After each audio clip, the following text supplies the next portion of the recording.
All right, good afternoon. Oof, loud. Ooh.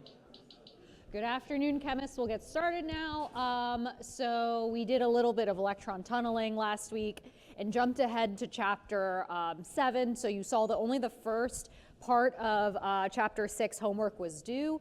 So just like the wave ideas, so quantum numbers wasn't quite on there yet. So we're just going to kind of do these, the end of chapter 6 and 7 out of order. But no worries. I'm doing it in an order that makes sense, that you understand what's going on, and moving on to the next section will be fine. All right, so we last week talked about valence electrons. We looked at covalent bonding, how atoms can achieve octets, either through losing or gaining electrons. That sounds a lot like ions, like cations, anions, adding or losing or gaining electrons. Or we're talking now about covalent bonding. This is a phenomena specific to nonmetals. So like CO2, methane, when all of the elements in a compound are nonmetals, we undergo covalent bonding, and we have a specific picture of what, how we predict those structures, which differs from ionic compounds. So so this is slide 15. We're going to move on to Lewis structures, specifically for covalent bonding when everything's a nonmetal.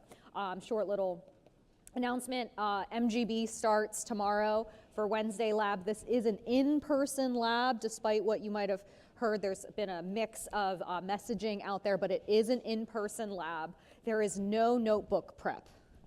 So that means when you go to lab, all you need to do is bring your lab manual, and you can write directly in it. All right, but there's still a pre-lab, but there's no notebook prep. So you don't have to like write a purpose or anything. You will be writing directly in your lab notebook for MGB this week. And then the following week will be a Zoom review session during during lab time. I'll post the documents for that. I think I have the assignments up. I just don't have the review packet posted yet, but anticipate that for the following week in preparation for midterm 2. Okay. So, and just kind of looking ahead, chapters 5, 6, and 7 will be on midterm 2, 5, 6, and 7. So just three chapters, but we're going to blaze ahead and go through chapter 8 as well, but I'm going to put that off until midterm 3. All right, so molecules, covalent bonding. How do we know that methane looks like this?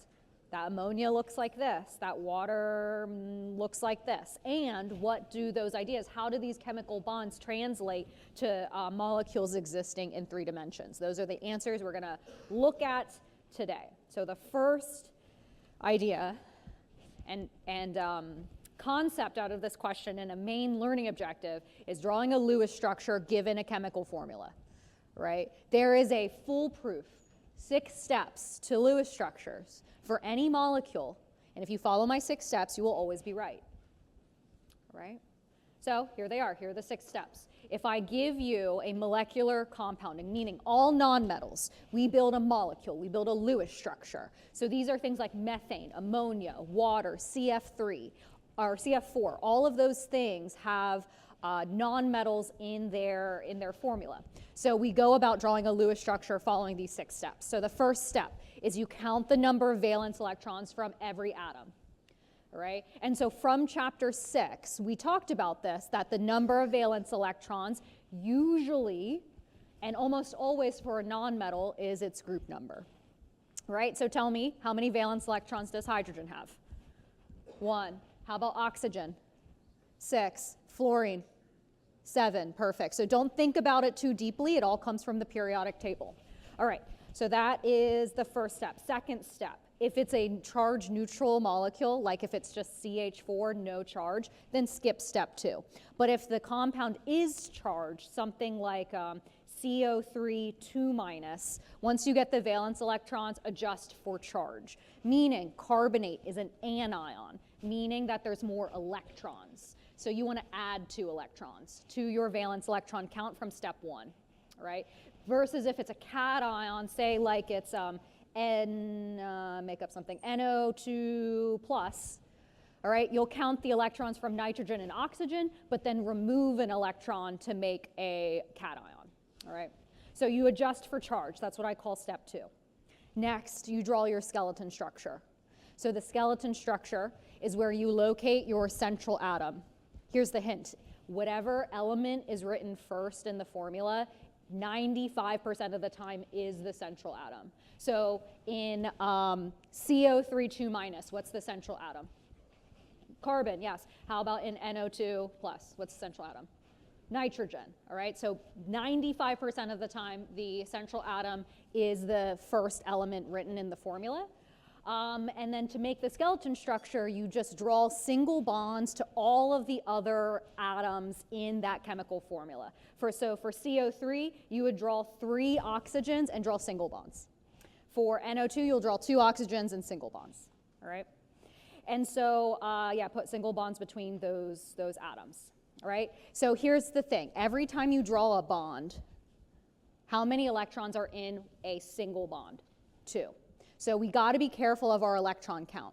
Okay, electrons, they're like money, all right? And so the number of valence electrons you have, you must spend those number of valence electrons, but you can't spend any more.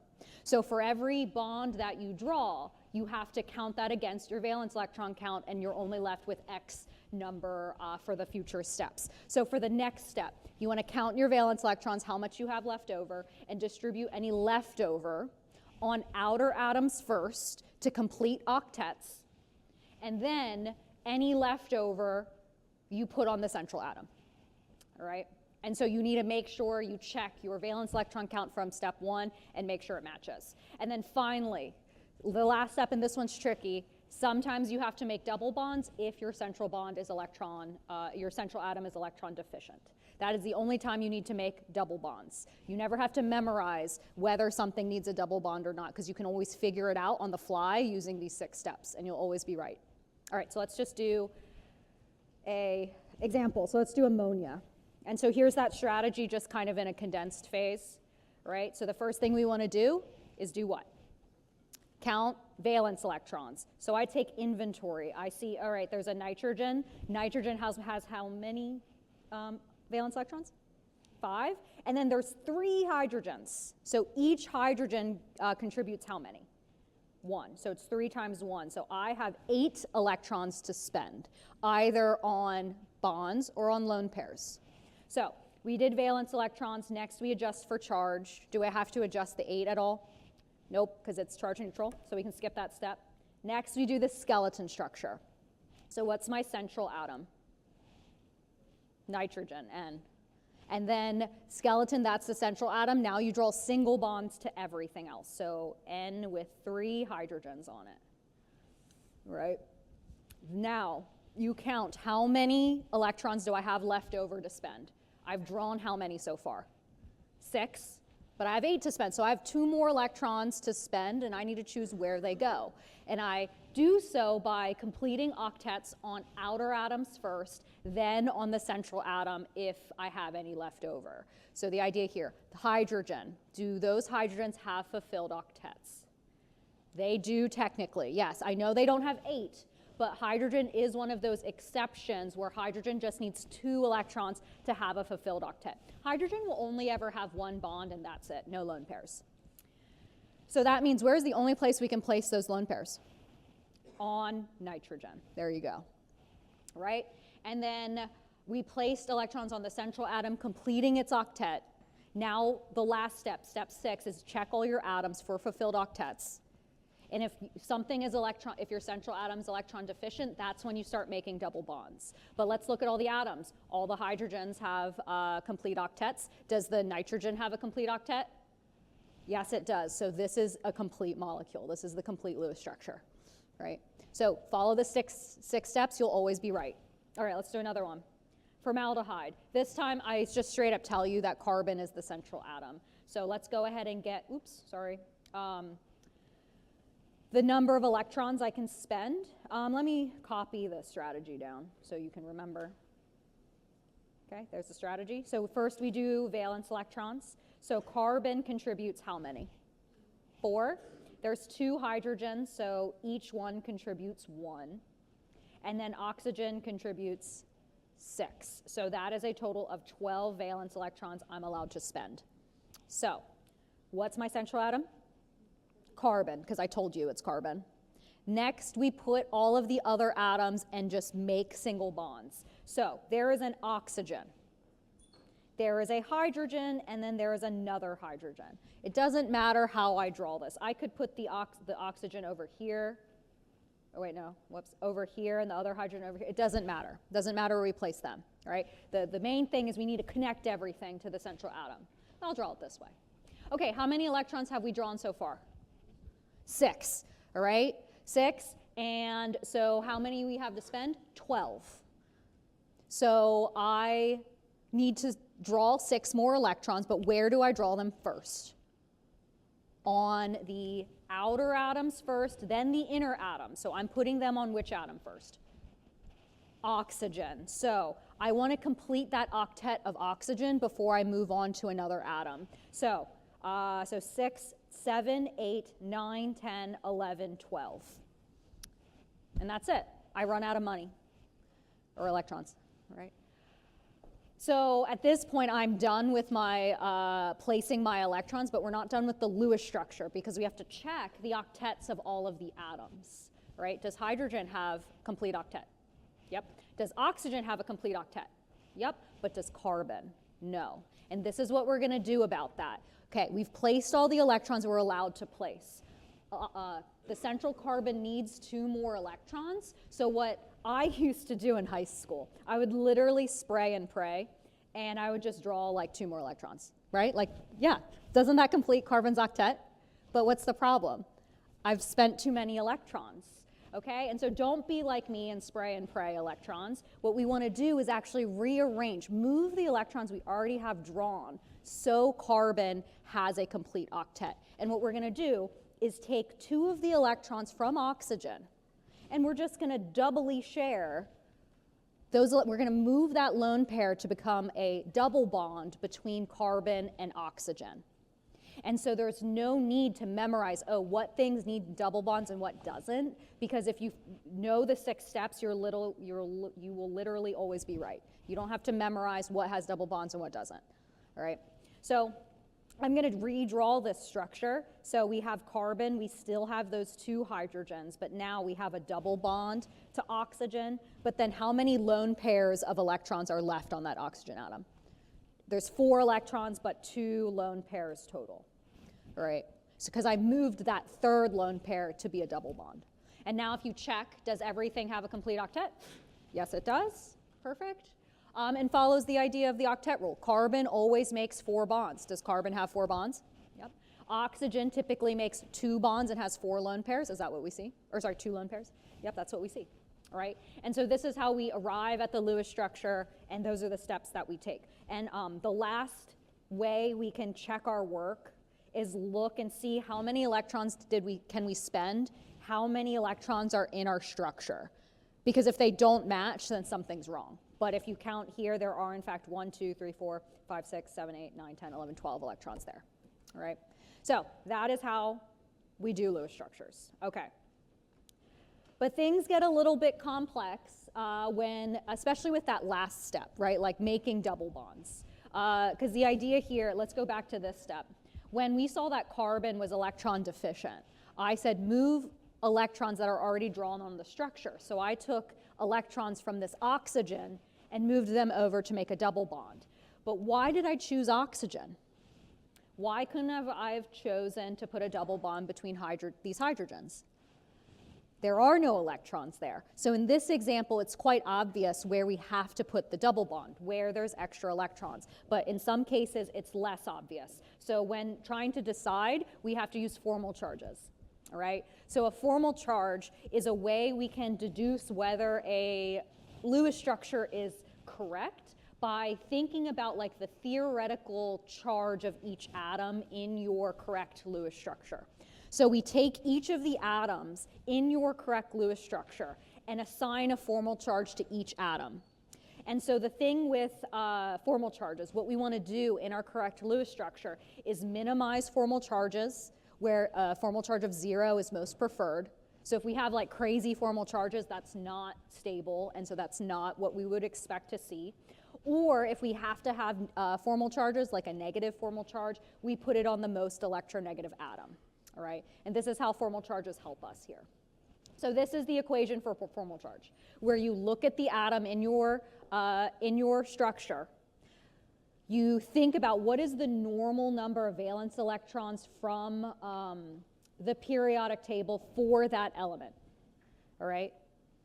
And then you subtract the number of electrons that are assigned to that atom in the Lewis structure, where you count only half of the bonding electrons and all of the non-bonding electrons. I think it's easier if we just do some examples to calculate formal charges of atoms. So I'll show you, but this is the equation we use, okay? But I like to memorize this as how to calculate formal charge is how many electrons an atom wants, meaning from the periodic table, minus how many electrons that atom has in your Lewis structure, all right? So, for example, an oxygen atom off of the periodic table wants 6 electrons because that's the number of valence electrons that oxygen has.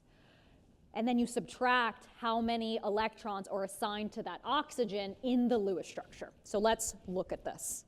So its formal charge is once minus has. So let's look at ammonia. All right, so what I like to do is recognize each atom. When you assign electrons to it, you count all of the electrons in lone pairs. So this nitrogen owns all of those lone pair electrons, but it only owns half of the electrons from the bonds to hydrogen. So what I like to do is notice that each of these bonds contains 2 electrons, but one of them is going to go to one of the atoms and the other one's going to go to the other. All right, so you can draw the electrons kind of really exaggerated like this and box all of the electrons that are assigned to that atom. So how many dots are assigned, how many electrons are assigned to this nitrogen atom in the structure? 5, yes, versus this hydrogen has how many electrons assigned to it? Just 1, because 1 is from that bond. And the rest of the hydrogens are identical, so let's just do one of them. So going through this to calculate formal charge, all right, I want to determine how many electrons does that atom want, and I want to subtract how many it has from the Lewis structure. The want comes from the periodic table, basically the valence electrons. So I have nitrogen and hydrogen to inspect. Nitrogen wants 5 valence electrons. How many electrons are assigned to it? How many electrons does it have in the Lewis structure? 5. So 5 minus 5, the formal charge of that nitrogen is 0. Is that good? Yep, that's good. 0 is good. Hydrogen typically wants how many electrons in its the valence electrons? Hydrogen. 1, yes. And then how many does it have in the Lewis structure? 1. So its formal charge is 0. So we can say that the formal charges of all of the atoms in this structure is 0. And is that good? That is good. All right, that means that we've distributed the electrons well within the structure to minimize formal charges. Okay, so let's do another one. Let's do the formaldehyde that we did earlier. All right, so there's 3 unique atoms. Right, we're still going to do wants minus has to calculate formal charge. All right, the atoms we have are hydrogen, carbon, and oxygen. So let's just go through the wants. We can do that. Hydrogen has how many valence electrons? 1. Carbon, 4. Oxygen, 6. That's from the periodic table. Now the has line is we look at the Lewis structure. All right. Carbon wants 4 electrons, but does it have 4 electrons in the Lewis structure? Well, let's find out. So all of these bonds, we need to break them up. All right, break up those 2 electrons that form that bond. So 1 electron goes with hydrogen, the other one goes with carbon. Same thing over here. But what about this double bond? How many electrons are there? 4. So how many electrons are assigned to carbon from that double bond? 2 of them, yes, 2 of them, and then the other 2 go to oxygen. And so you just box each of the atoms, all right? So there's 1, there's carbon, and then there's 1 of the hydrogens, but the 2 hydrogens are identical. So how many electrons does the hydrogen have in the Lewis structure? 1. How about the carbon? 4. And how about the oxygen? 6. So 1, 2, 3, 4, 5, 6. So remember to count those lone pairs. So what do we see that the formal charges are? All 0. And is that good? Yes, it is. All right, so that's how we do a formal charge. Let's do one where it's not as obvious, all right? Okay, let's do carbon dioxide. This is where formal charge is useful, all right? Carbon dioxide has a carbon, 2 oxygens, add those up. That's how many? 16? Is it 16? Someone nod or say no. Is it 16?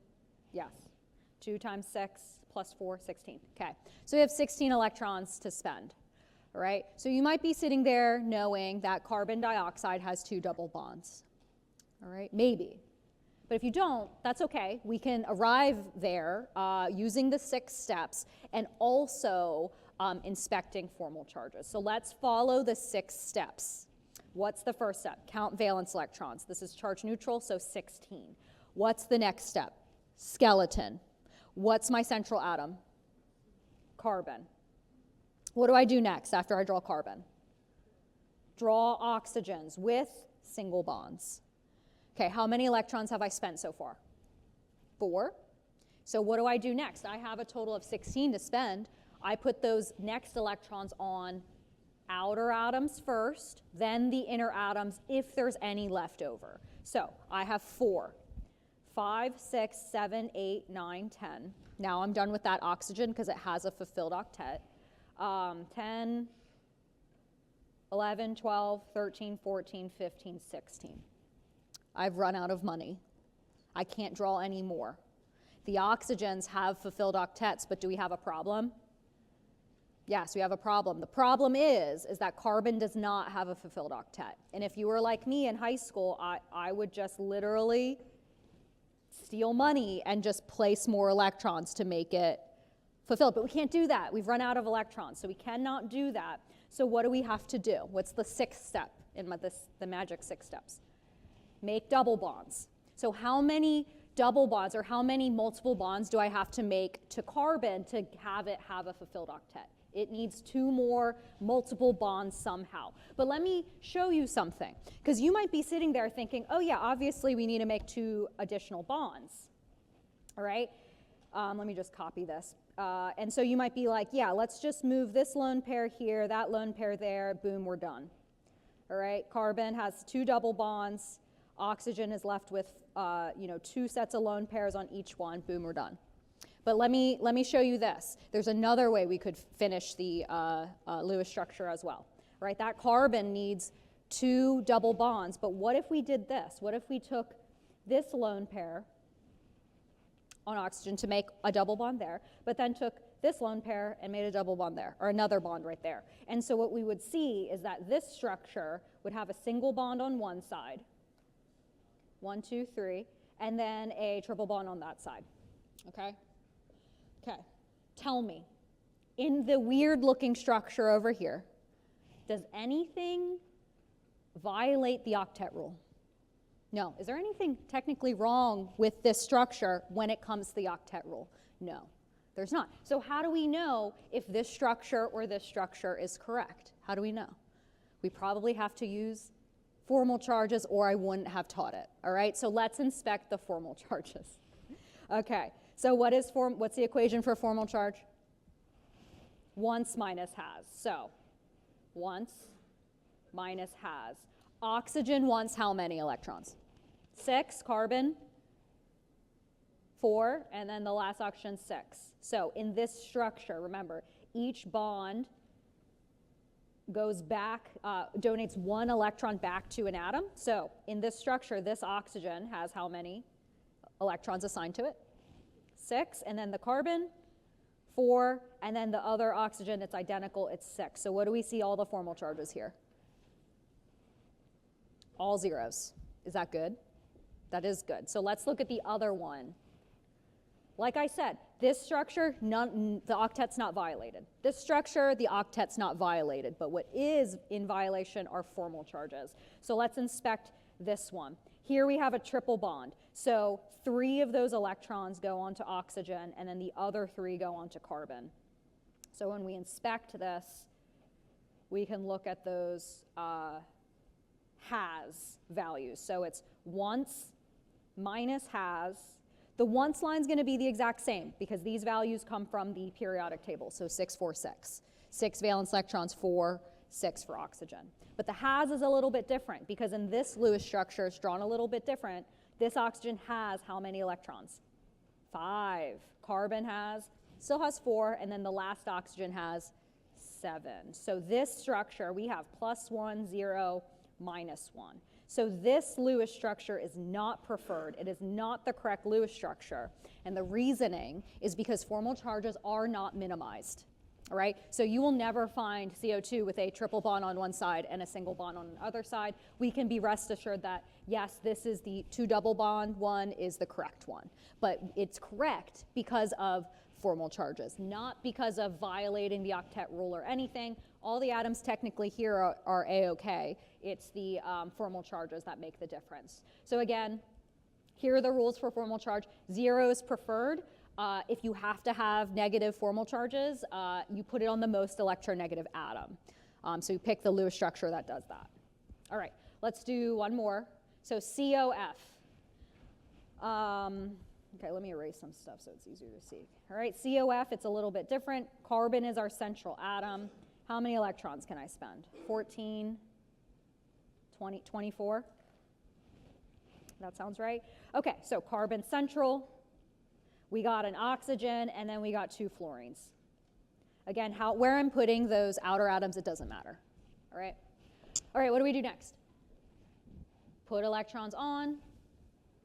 Outside first, yeah. So technically when you do this, since not all the outer atoms are identical, we want to always start with the most electronegative atom, so fluorine. But in this example, it doesn't matter because we end up filling up everything.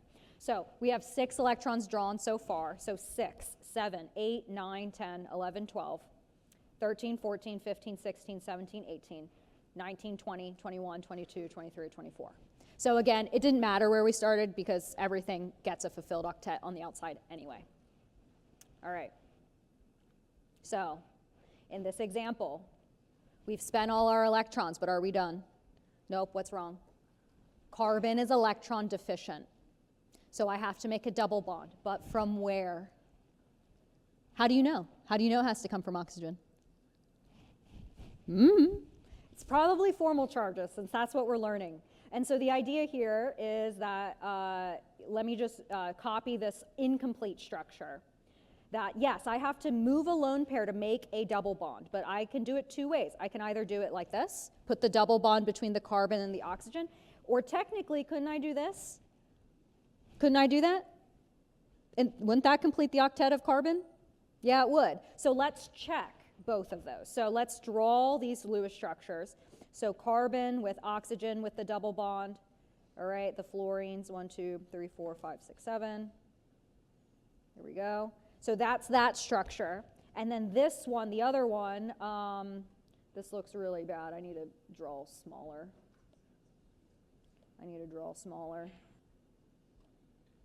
All right, there's the other option. There we go. Okay.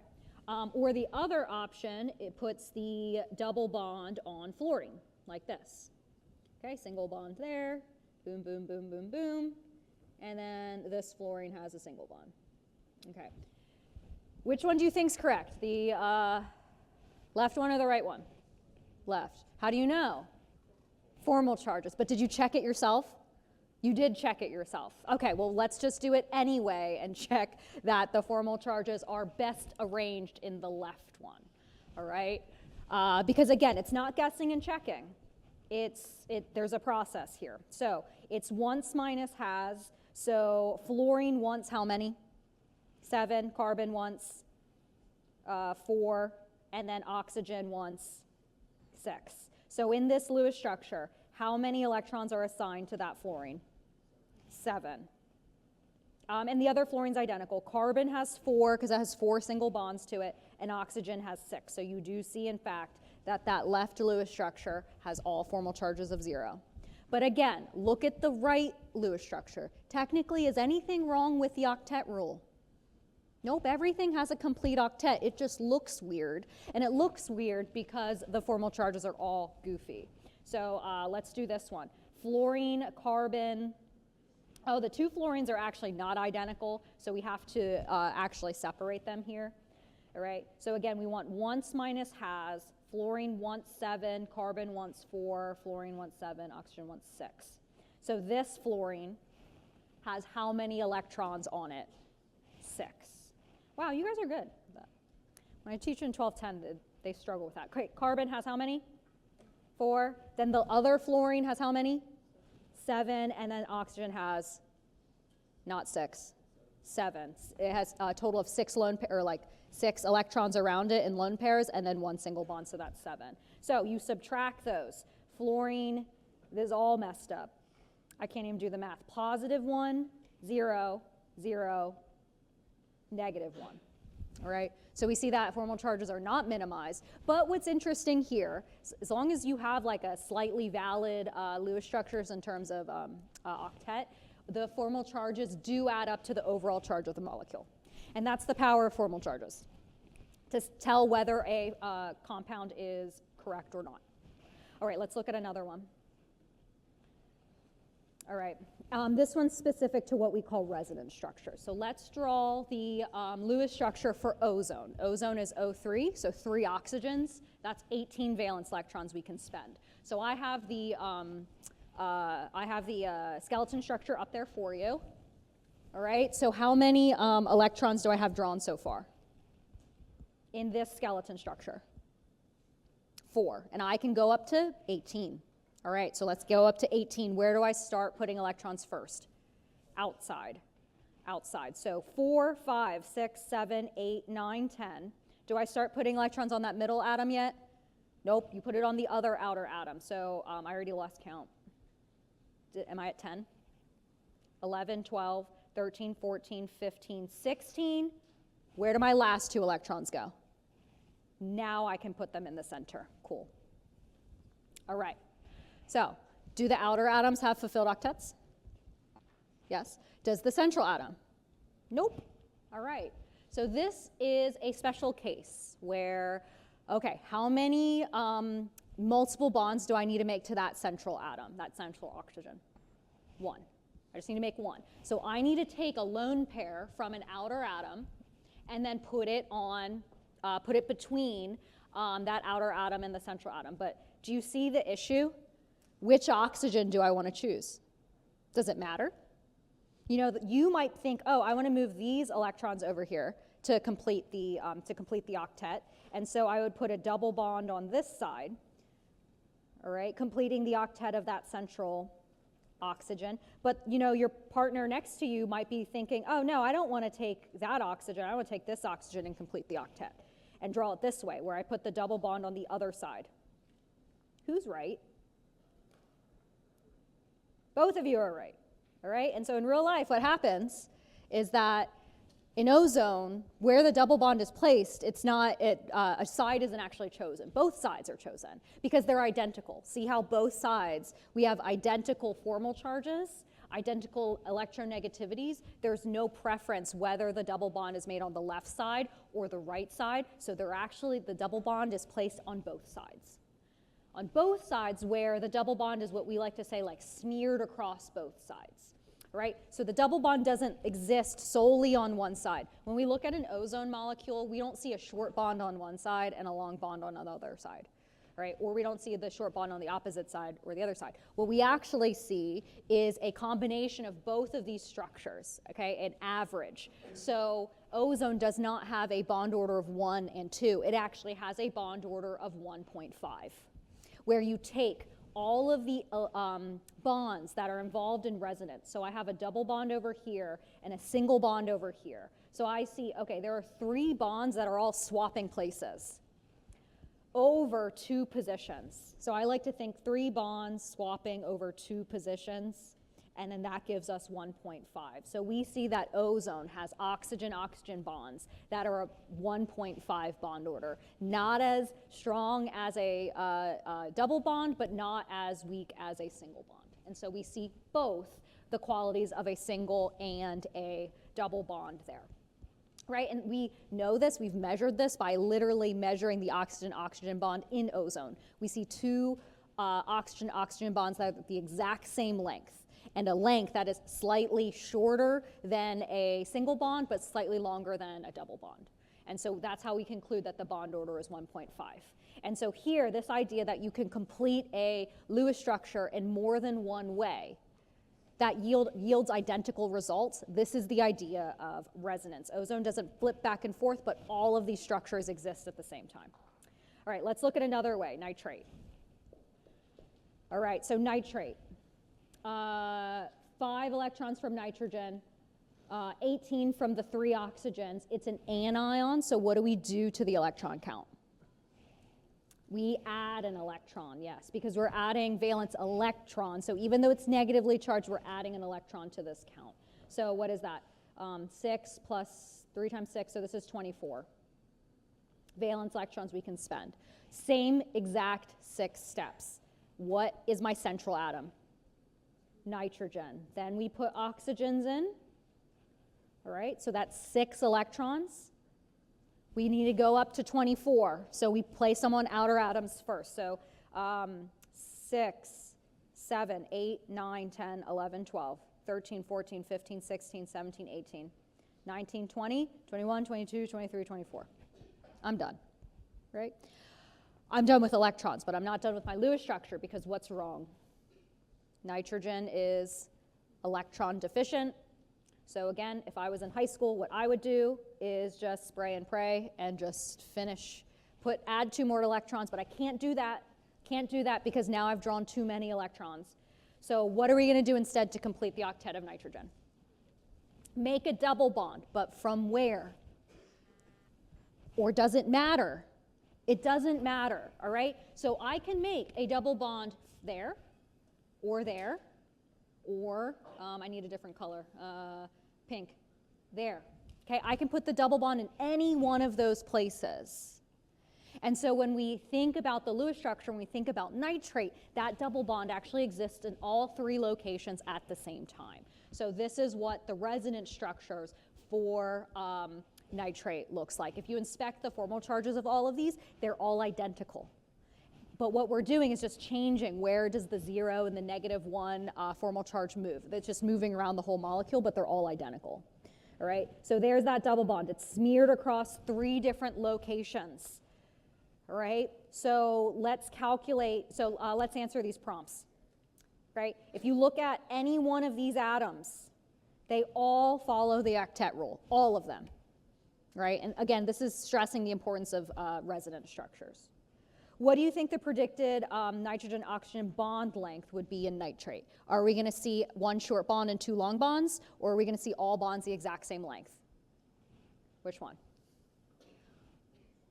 Nope, all the same length. All the same length, because the idea is that double bond does not exist in one place. It exists in all 3. But it's hard for us to draw that. So we'll just, when we draw nitrate, we typically draw 1 Lewis structure and hope that you recognize, oh, that double bond is smeared across the entire molecule itself, right? What is the bond order for nitrate? Is it 1 and 2, or is it something else?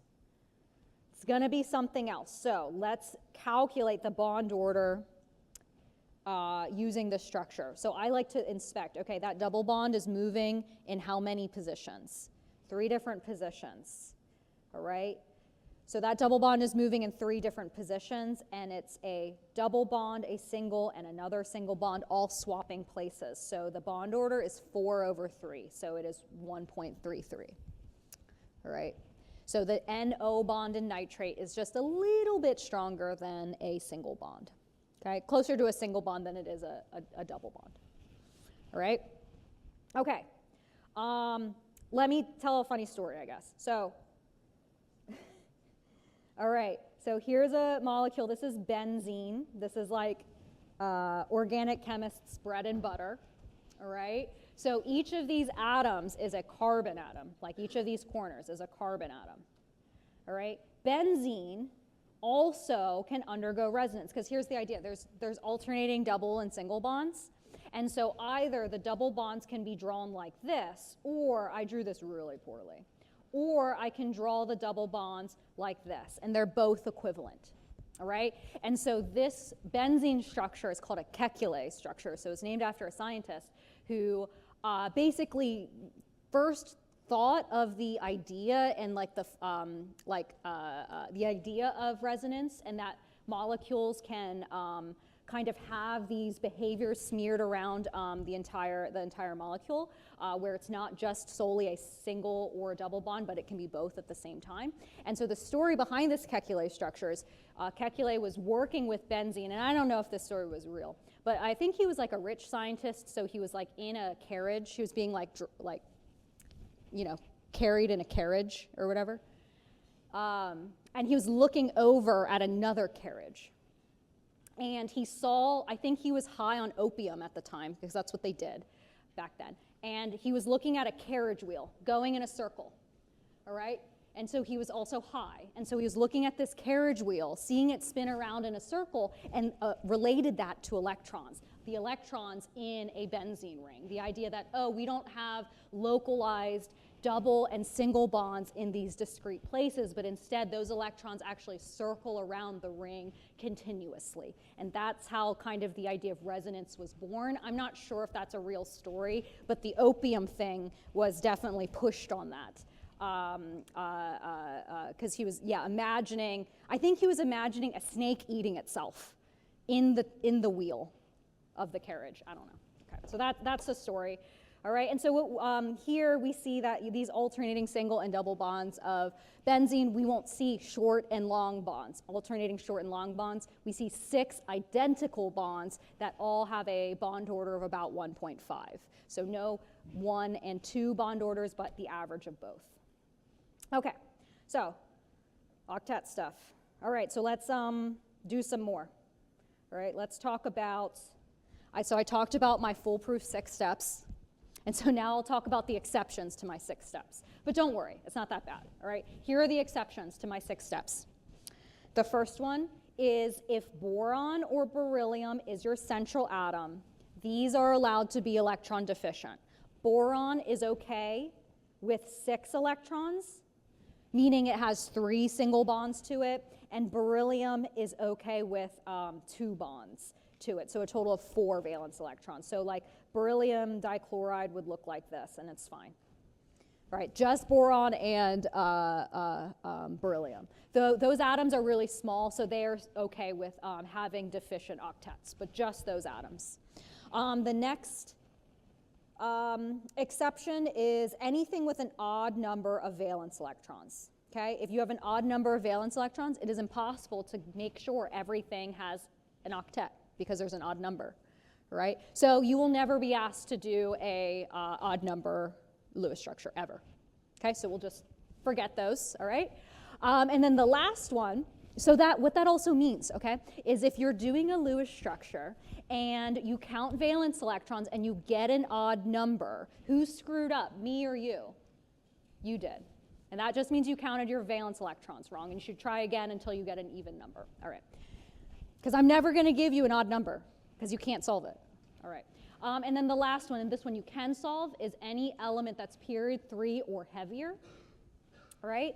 So starting at like silicon, phosphorus, sulfur, those things, they can actually have expanded octets, meaning they can accommodate more than just 8 valence electrons. We can actually have more than 4 chemical bonds. We can actually have 5 or 6, and that's these examples. So the nice thing about these elements, when the central atom is nice, big, and heavy, you can have expanded octets.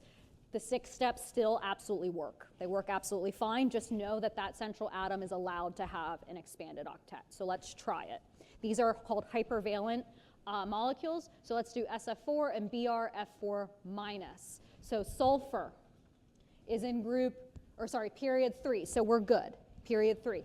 Bromine is in period 4, so we're good.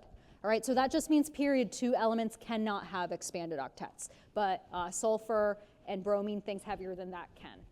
Our 6 steps absolutely work perfectly well here as well. So we count the number of valence electrons in SF4. What does that add up to? 30 what? 34, thank you. Okay. What's my central atom? sulfur. What do I do next? 4 bonds to fluorine.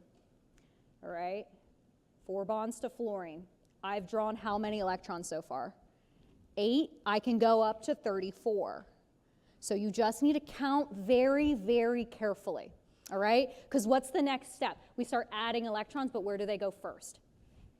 Outside, then inside. So 8, 9, 10, 11, 12, 13, 14, 15, 16, 17, 18, 19, 20, 21, 22, 23, 24, 25, 26, 27, 28, 29, 30, 31, 32.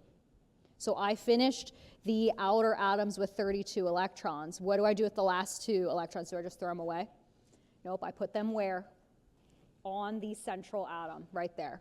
Okay, so here with hypervalent compounds, you need to count very carefully, because if you don't count carefully, you won't know how many electrons to put on that central atom. And so in this case, yes, 2 electrons, 1 lone pair go on that central sulfur. And if you counted lazily, then you might not have gotten that.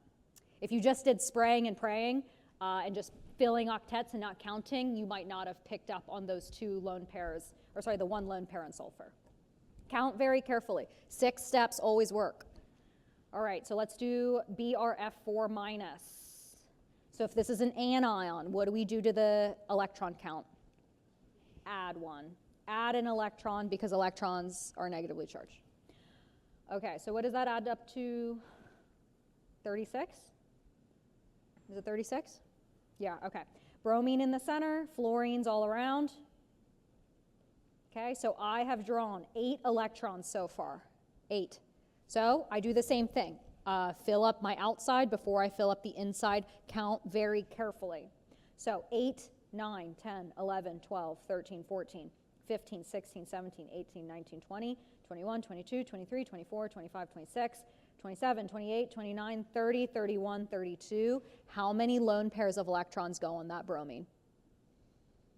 4 electrons total. So where was I? 32, 33, 34, 35, 36. So that bromine has 2 lone pairs. All right, so you got to count very carefully. I like questions like this on the exam. Can I ask you to draw something on the exam? No. So how I get around it is I say, how many lone pairs of electrons are on the central atom of BF4 minus? So what do you have to do? You have to draw the structure correctly to figure out how many lone pairs of electrons are on that central atom. You have to do it correctly, or you won't get the question right. All right?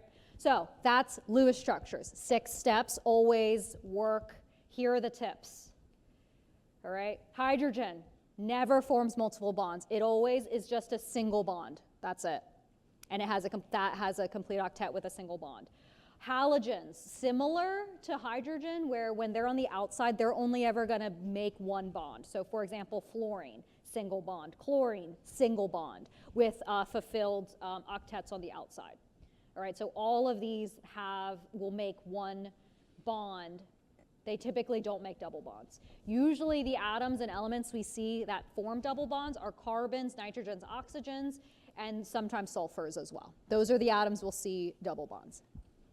All right, and then some exceptions. Boron and beryllium can be octet deficient.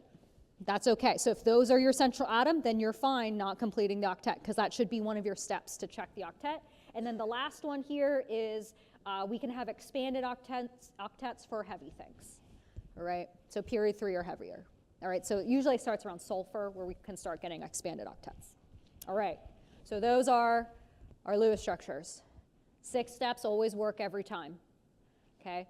Don't try to think that you have to memorize where double bonds and things go. You don't have to, all right? The 6 steps always work. But once you draw things enough, then you're good, all right? Tips to check your Lewis structures. I mentioned this, 6 steps. Check if your atoms have all octets. Maybe, if you made double bonds, check your formal charges if there's more than 1 possible. Decide where that formal charge has to go depending on where your double bonds are. And then finally, and this one's weird, if there's multiple ways you can finish your Lewis structure that are identical, like for example, if you're taking lone pairs from oxygen atoms that are identical, that's a resonance structure. And that's different from formal charges, because resonance structures have identical formal charges. All right, so there we go. Those are your Lewis structures. So now that we can draw Lewis structures, now let's think about what they look like in real life. All right? So I'll point out that in the chapter 6 overview page, you know, like every single chapter, I have like 15 pages of practice problems. Did you guys know that? Yeah. With worked out keys, and they're usually pretty nice. Yeah, that document has tons and tons of Lewis structure practice to help you practice those 6 steps to arrive at the answer. Once you do a bunch of them, you'll see the trends and stuff. Like once you draw CO2 like 3 times, you'll know that CO2 is 2 double bonds, once you do it enough, all right? Okay, so what do molecules look like? Like, yeah, we drew them on a page, but the thing is, are molecules flat? Is our world flat? Nope. So here's the moral of this section, is just because I draw a molecule flat doesn't mean that it's flat, all right? Just because the Lewis structure is flat doesn't necessarily mean it's flat. So here's an example. Here's CCl4. All right, CCl4. Like you can go ahead and draw the Lewis structure, do the 6 steps, you'll get something that looks like this. But is this what the molecule looks like? Are all of these 90 degrees? No, it's not. So there's a set of rules we follow to predict molecular shapes, all right? And shape is really important, and it'll be more important in chapter 8 when we talk about chemical properties, is that shape is really important because it relates to molecule polarity. All right, are molecules polar or nonpolar? And that's a super important property for chemicals and materials, especially when you go into material science. Polar versus nonpolar materials have completely different personalities. We can get totally different properties that come out of those materials. So the idea here is, look, I have 2 different molecules. Both of them have the same formula. It has a central atom with 2 B atoms attached to it, but we can have different ways we can arrange these atoms. It can either be linear or it could be bent. These 2 shapes are going to have different properties, so how do we get there? Or here's an example where we have a central atom connected to 3 other atoms, all right? So connectivity of 3. Here are 3 different ways those atoms can arrange themselves. So how the heck do we get there? This is where we use Vesper theory. But the idea here is just because I draw it flat on the page doesn't mean it's flat in real life. We have to use Vesper theory. So Vesper theory, I always forget what it stands for. Valence shell electron pair repulsion theory. That's pretty good because that's the basis of this idea. That, get in your head, that electrons, they're what charge? Negative, okay? Things that are negatively charged, in your mind, bring them together. What do? They repel one another, okay? Here's the thing, okay? Where do electrons live on a molecule? A bond is made out of what? Electrons, 2 electrons, right? And electrons are negatively charged. Lone pairs are also made out of what? Electrons. So whether we have electrons in bonds or in lone pairs, they repel one another. They repel one another so much that they maximize that repulsion, they minimize repulsions, maximize any attractions, and they will spread out as much as possible so everyone gets as much room as possible, all right? Electrons are negatively charged, they repel one another. Electrons can exist in bonds or lone pairs, so we have to consider both. And so the first kind of geometry we think about is electron domain geometry. This geometry treats electrons that are in bonds or lone pairs the same, because we recognize regardless of where those electrons are, they're going to repel one another. And this is what we call our electron geometry. I like to think this is your template. This is your molecule's template, right? Because those electrons, they all repel one another, whether they're in bonds or lone pairs. But to get to a molecular geometry, we need to recognize we only see atoms. We don't actually see lone pairs. So a molecular geometry is you cover up where those lone pairs are on your molecule, and you state what shape is left over while you still see the influence of those lone pairs. So that's the big idea here, all right? Let's try this out. All right. Oh, actually, there's a bunch of shapes you need to memorize. All right. These you do have to memorize. But they kind of sound like what they look like. And so all of these shapes come from the electron domain number or how many electron domains are around your central atom, all right? So if there are 2 domains around your central atom, think about it. I like to think about electrons, they're like siblings who hate each other, all right? And so if you have 2 siblings who want to get as far away from one another as possible, how are they going to arrange themselves like geometrically from one another? 180 degrees. That's how you can get as far away from one another as possible. And so when we have 2 electron domains, that is a linear electron domain geometry. Okay, once we have 3 siblings, how can we spread them out as much as possible? 120, and so that's what a trigonal planar is. Right, so this is our template that we'll use to go on to molecular geometry. This is just where your electrons are, whether they are in bonds or lone pairs. All right, next, 4 siblings. Okay, now we have to go into 3 dimensions. So this is a tetrahedron where each of these bond angles is 109.5 degrees. This is actually a very poor tetrahedron. They did not do this right. I think this one's in the wrong spot. I think it goes... No, I have no idea where it goes. Dang it. Okay, yeah, so this is about what a tetrahedron looks like. It's all 109.5 degrees. All 4 bonds here they should be identical, but in this one it's not. 5 siblings. This is called a trigonal bipyramid. Because if you look down the equator, all right, see how it looks like a trigonal planar?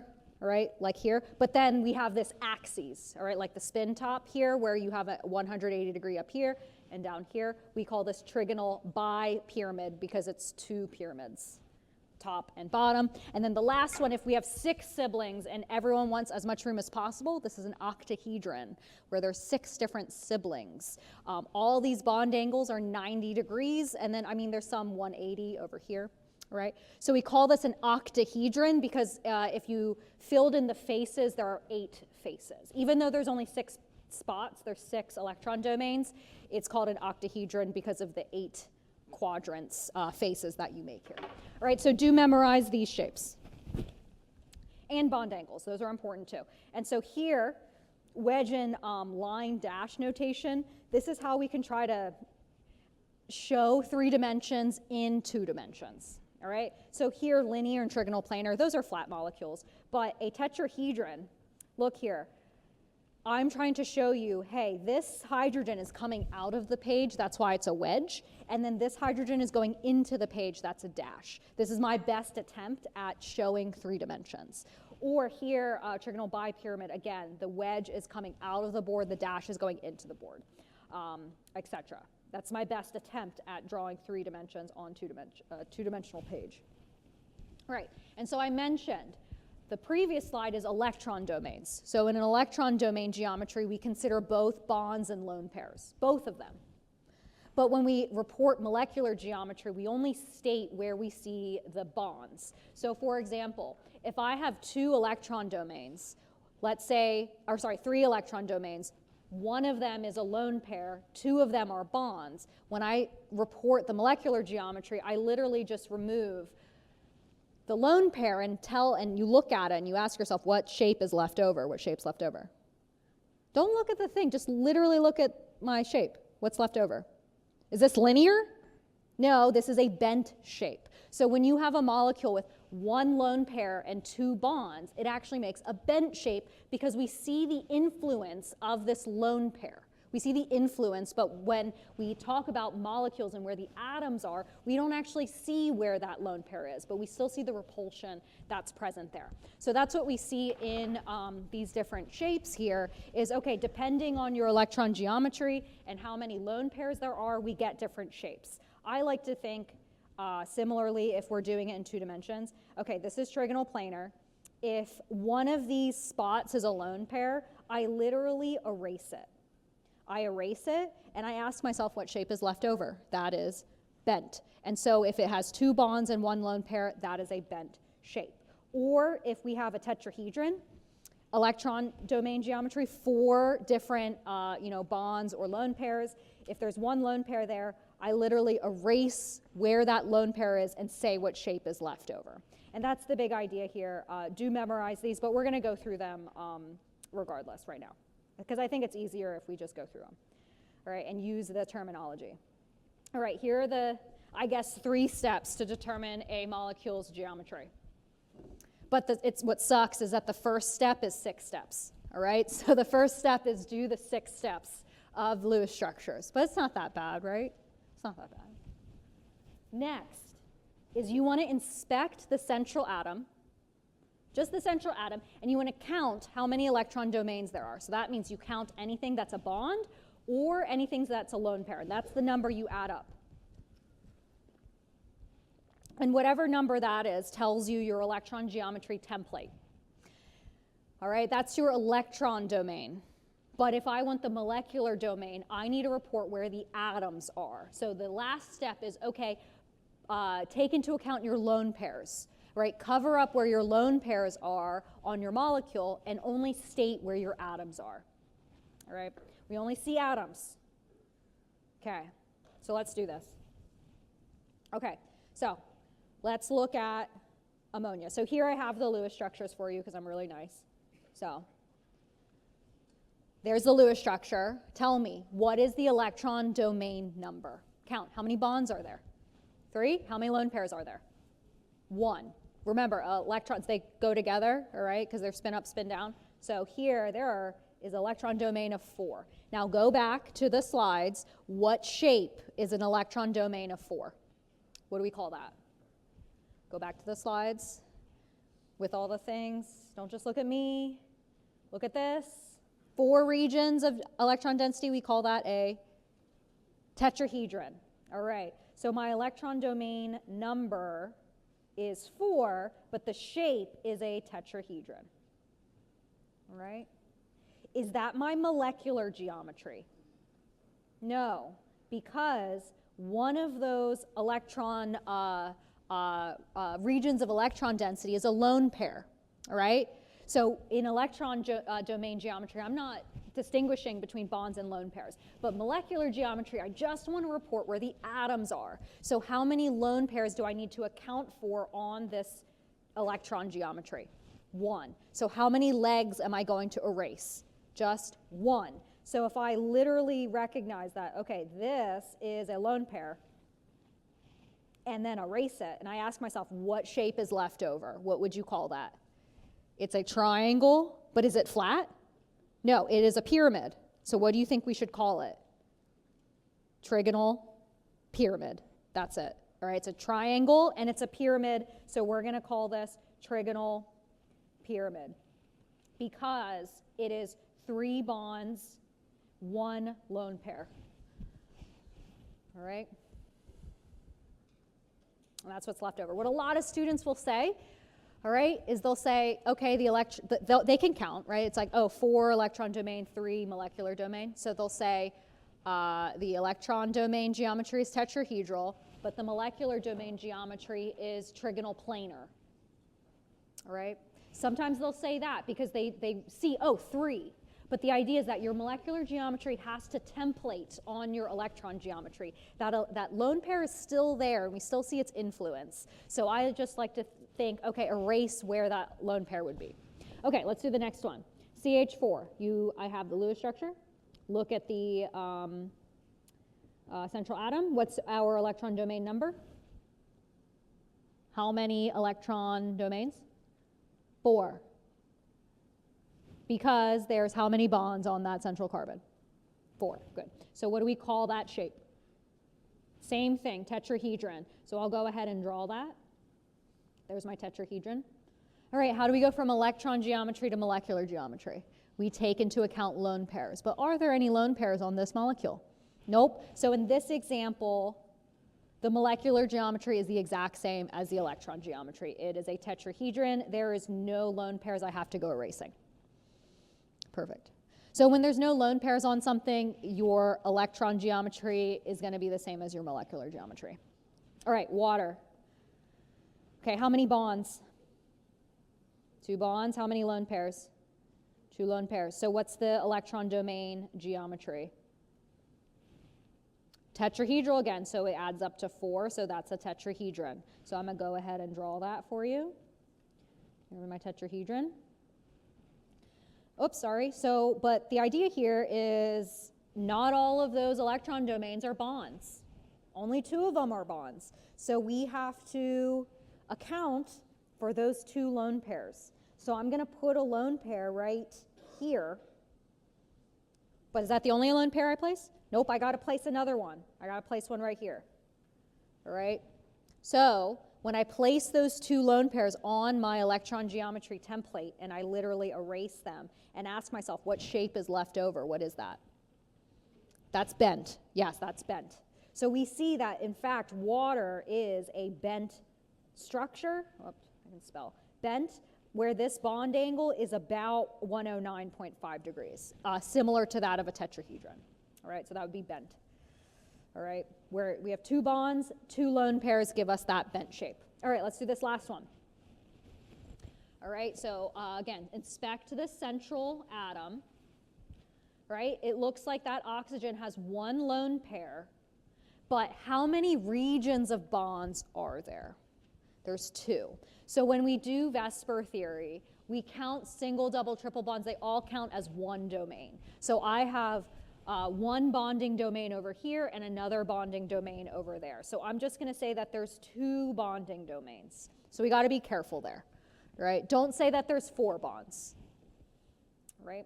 So if there's 1 lone pair, 2 bonds, the electron domain number is 3. What is 3 domains? What are the shapes when we have 3 siblings that all hate each other? Trigonal planar, yes. So that is our template. All right, so that's trigonal planar. That is our electron geometry. So I will draw that. It'll look like this. But are all of those domains bonds? Nope. One of them is a lone pair. So draw that lone pair on there. Boop, I'll put it right there. Okay? So how do we report the molecular geometry? We erase that lone pair and just state what shape is left over. What shape is that? That's bent. That's straight up bent. But how is this bent different than the other bent we just did? Are the bents different? They are different, actually. All right? So this bent structure is going to have a bond angle around 120 degrees. How do I know that? How do I know that? It's because its parent structure is a trigonal planar. That when I get to molecular geometry, literally all I'm doing is covering up the lone pair that's right there. And you say, oh yeah, that's bent, where this is about 120 degrees. Versus the other one was the parent structure trigonal planar. No, it was a tetrahedron, so this bond angle, when I remove those 2 lone pairs, is going to be slightly different. One that's related to a tetrahedron, 109.5. Oh, dang, we have more. Okay. Okay, tell me, that nitrogen has how many electron domains? 3, because the single bond counts the same as a double bond. There's 3 bonding 3 atoms that we're bonding. So 3 means what? Trigonal planar. All right? Do we have any lone pairs on that central atom to worry about? Nope, so the molecular geometry is also going to be trigonal planar. Perfect.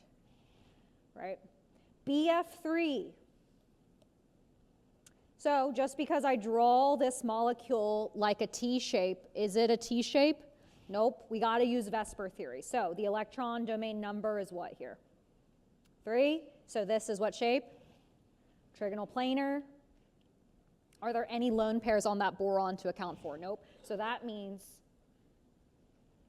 the electron planar, molecular geometry, also trigonal planar. All right. So note here how in nitrate, in the Lewis structure, I tried to show that it's trigonal planar, right? I've made the bond angles 120 degrees, but you don't have to. In a Lewis structure, you don't have to, right? Because in BF3, like I made it messed up on purpose because I'm trying to get you to think that the molecule looks like a T-shape, but it's not. We have to use Vesper theory to go through with it totally. So for example, CO2, we usually draw it as a linear molecule because it is. But technically, if I drew CO2 like this, there's nothing wrong with that in terms of octets and like violating octets. There's nothing wrong with that. Lewis structures aren't meant to showcase geometry. That's what Vesper theory is for. So technically, there's nothing wrong with that. Okay, SF6, how many domains? 6. Any lone pairs? No lone pairs. Perfect, because that means that our electron geometry is the same as our molecular geometry. So 6 is what? What do we call that? Octahedron. Yeah, so both of those are octahedron. Perfect. Okay, 10 minutes. Cool. All right. So let's talk about some deviations from geometries, specifically when we put lone pairs on things. So I mentioned, if I have trigonal planar, all of these bond angles are what, ideally? Trigonal planar.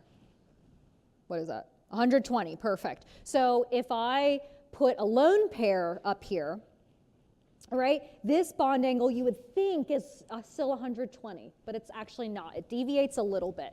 And here's the big idea, that, okay, electrons, they live in bonds and they live in lone pairs, but a lone pair is actually larger than a covalent bond, all right? So I like to think that when you put a lone pair on something, it's just big, fat, and juicy and pushes the bonds of everything else closer together, all right? So when we think about this, if we have trigonal planar, like ideally it's all 120, but if you put a lone pair right here and it's big, fat, and fluffy, it's going to push these bonds, what, closer or further apart?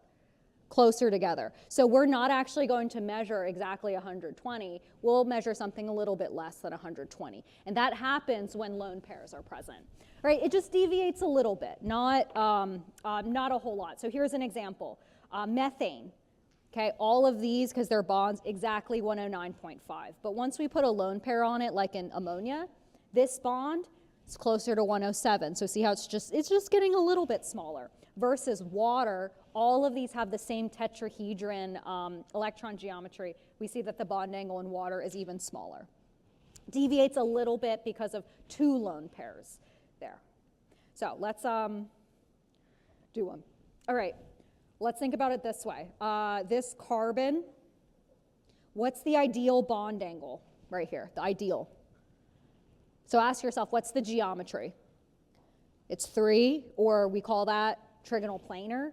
So the ideal bond angle is 120 because it's trigonal planar. All right, so I mentioned that electrons, lone pairs, take up more space than a single bond. So let's extend that and think, what do you think takes up more space, a double bond or a single bond? Double bond, because it has just more electrons on it. So do you think that this labeled bond angle is exactly 120? Nope, it's probably going to be what? Slightly less than 120. Very good. All right, so yeah, what leads to greater repulsion? So a double bond, yeah. Right. Okay, if you guys think you're so smart, yeah, okay, let's do this one. All right. This is a common exam question, and it always does very poorly. Does very poorly. All right, so here's the strategy. I labeled 3 bond angles. Tell me, order them in increasing angle, right, from lowest to highest. So the idea here is, first, you want to look at the central atom of all of these bond angles. First, you want to determine the ideal geometry. What is the ideal angle first? Then account for any deviations. All right? So this oxygen has how many electron domains? That oxygen. 1, 2, 3, 4. 4. So what shape is 4? Tetrahedral.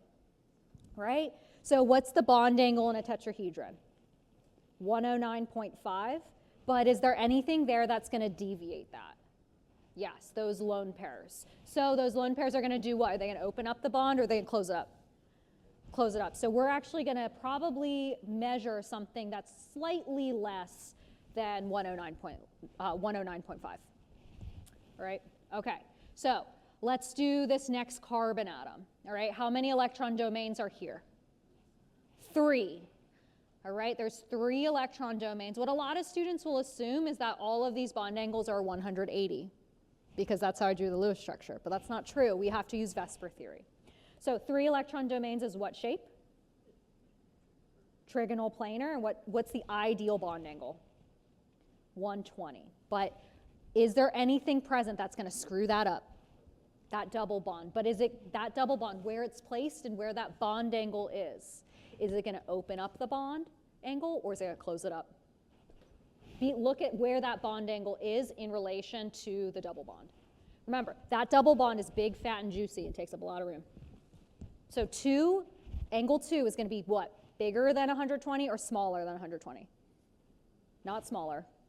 It's going to be slightly bigger because that double bond, all right, takes up more room over here, and it's going to make this bond angle smaller, but it's going to make 2 bigger because of where it's placed in relation there. All right, so 2 is greater than 120, and then finally, the bond over here, all right? Bond 3 also has an electron domain of 3. This is also trigonal planar. So the ideal bond angle is 120, but the double bond screws us up. So is bond angle 3 greater than 120, less than 120, or exactly 120? It's actually less than, because it's opposite of that double bond, all right? So 3 is actually less than 120. All right, and so then there's our answer. Bond 1 is the smallest, next is 3, and then last is bond angle 2, all right? All right, so yeah, so there's the idea, because let me draw the double bond better, like this, all right? So ideally, all of these regions are 120 degrees, but the bond that's right in front of the double bond, all right, or the angle right in front of the double bond is going to be less than 120. So that means these 2 bonds that are flanking it, I don't know if that's the right word, that are adjacent to it, I think that's a better word, are actually greater than 120. Does that make sense? Is that better? Because the double bond is big, fat, and juicy, takes up a lot of room. All right. Okay, since you guys think you're so smart, do this one. What are the bond angles in nitrate? What do you think? Or is it all exactly 120, or are we going to have something greater than 120, shorter than, or smaller than 120? What do we think? A or B? What do we think? B? Yeah, you'd think that, right? B. Right? Because look, there's that double bond, and it's going to push all the bonds closer together.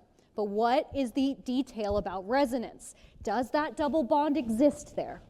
No, it's actually in all 3 positions at the same time. So resonance affects bond order, but it also affects bond angle. So all of these are actually exactly 120 because that double bond doesn't actually exist in one spot. Or sorry, it does. It exists in all 3 locations. So basically all of them are equivalent. And so what we see is resonance affects bond angles, bond strength, bond order, all of those things. All right, let's do one more, I guess, okay? So that same idea of resonance, that double bond doesn't exist in one place, all right? I'm showing you the double bond in 3 different places so we can take the average of all 3 to think about what nitrate looks like. What do you think the bond strength of the N and O in nitrate would be? All right, so I have a table here for you. If you look at NO bond strengths, an NO double bond is about 600 kilojoules per mole, and an NO single bond is about 200 kilojoules per mole. So if you were to go and investigate nitrate, what would you find? Would you find bonds that 1 strong bond and 2 weak bonds, or would you find something else? What do we think we would find in nitrate, given our definition of resonance? What would we measure the bond strength of N and O to be? A, B, C, or D? What do we think? C, yes, because this one is kind of in between that of a bond order of 1 and 2. Let's just remind ourselves how to calculate bond order here. Right, bond order is equal to number of bonds. So 4 bonds are swapping places over 3 positions. So in nitrate, the bond order is 1.33, right? Okay, and so we'll just leave it at there and pick up here where here are some examples of other molecules that can do resonance. Nitrate is one of our big ones, but all 3 of these molecules have something in common. All right, and that will help you locate what molecules can undergo resonance.